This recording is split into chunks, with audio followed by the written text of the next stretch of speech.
실상은 어땠나요? 위조자산과 온갖 숨겨진 위험, 그리고 규제의 구멍으로 가득 찬 위험지대였던 겁니다.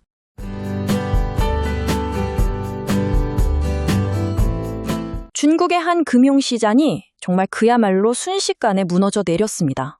근데 이게 그냥 평범한 시장 붕괴가 아니었죠. 이 사건 때문에 시장의 신뢰라는 그 근간을 통째로 뒤흔드는 아주 충격적인 비밀이 드러나게 됩니다. 자, 오늘 이야기는 바로 이 질문으로 시작해 볼까 합니다.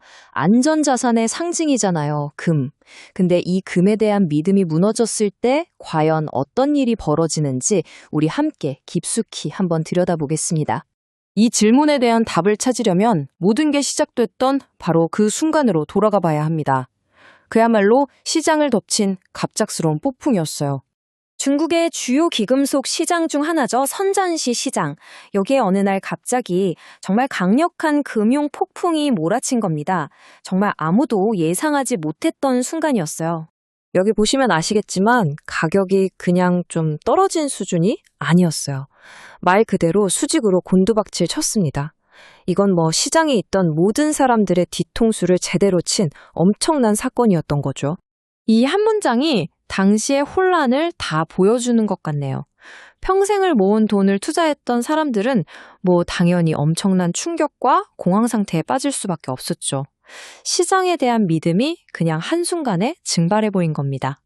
아니, 근데 어떻게 이 붕괴가 그렇게 빠르고 또 걷잡을 수 없이 번져나간 걸까요? 그 작동 방식을 한번 뜯어보겠습니다.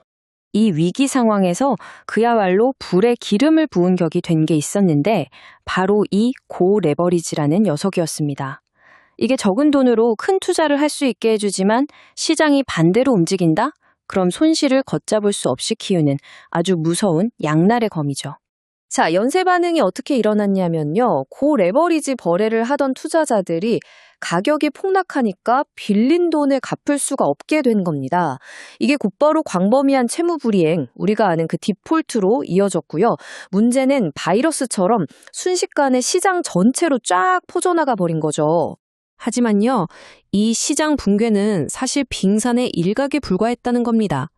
수면 아래에는 훨씬 더 충격적인 진실, 그야말로 폭탄 선언과도 같은 진짜 이유가 숨겨져 있었습니다. 자, 지금부터가 진짜입니다. 시장의 신뢰라는 기반 자체를 그냥 산산조각 내버린 바로 그 핵심적인 폭로에 대해 이야기해보죠.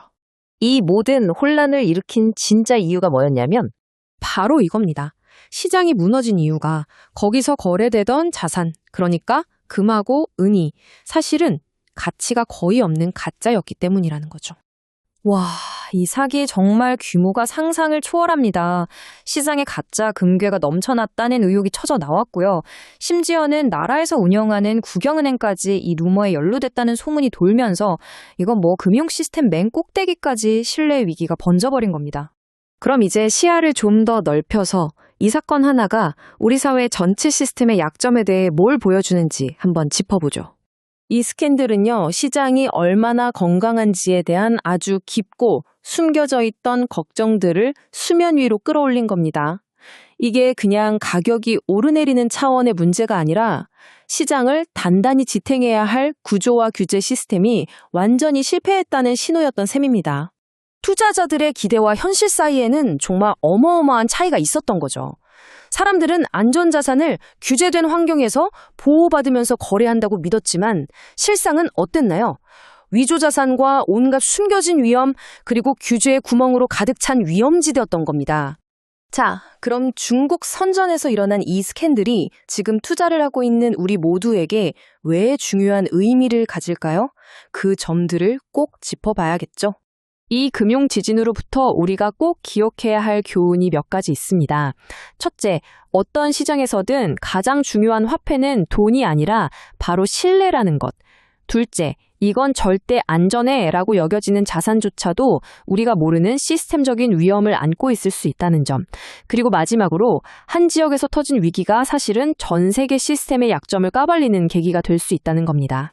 오늘 이야기는 이 마지막 질문으로 마무리하려고 합니다. 가장 안전하다고 굳게 믿었던 것마저 의심받는 세상에서 우리는 과연 무엇에 우리의 믿음을 걸어야 할까요? 여러분도 한 번쯤 깊이 생각해 볼 문제입니다.